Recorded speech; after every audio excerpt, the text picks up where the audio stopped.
পানি সম্পদ মন্ত্রী ও বিএনপি যুগ্ম মহাসচিব শহীদ উদ্দিন চৌধুরী আনি অভিযোগ করেছেন, একটি দল বিদেশ থেকে আসা জাকাতের টাকা নিজেদের বলে প্রচার করে রাজনৈতিক কার্যক্রম পরিচালনা করছে। সোমবার সন্ধ্যায় লক্ষ্মীপুর সদর উপজেলায় দলীয় নেতাকর্মী এবং স্থানীয়দের সঙ্গে ঈদ শুভেচ্ছা বিনিময়কালে তিনি এসব কথা বলেন। তিনি আরও বলেন, বিদেশ থেকে দেশে প্রচুর জাকাতের টাকা আসছে, কিন্তু ওই অর্থ নিজেদের বলে প্রচার করে নির্বাচনী কার্যক্রম চালানো হচ্ছে এবং ঈদ উপলক্ষে জনগণকে আশ্বস্ত করা হচ্ছে। এটি অসত্য এবং মিথ্যা, এক ধরনের গুপ্ত রাজনীতি। বিএনপির বিরুদ্ধে দীর্ঘদিন অসত্য তথ্য প্রচার করা হচ্ছে বলেও অভিযোগ করেন তিনি।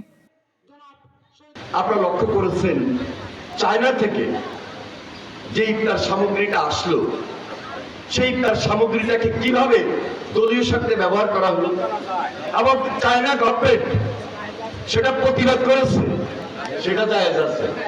এই যে ধরেন এই ধরনের অপপ্রচার, অপব্যাখ্যা বিগত নির্বাচনে মা বোনদের বাড়িতে গিয়ে একবার না দুইবার না তিনবার বারবার তাদের মহিলা নেতৃত্বের মাধ্যমে, মহিলা সংস্থার মাধ্যমে এইভাবে ওয়াদা করিয়েছে।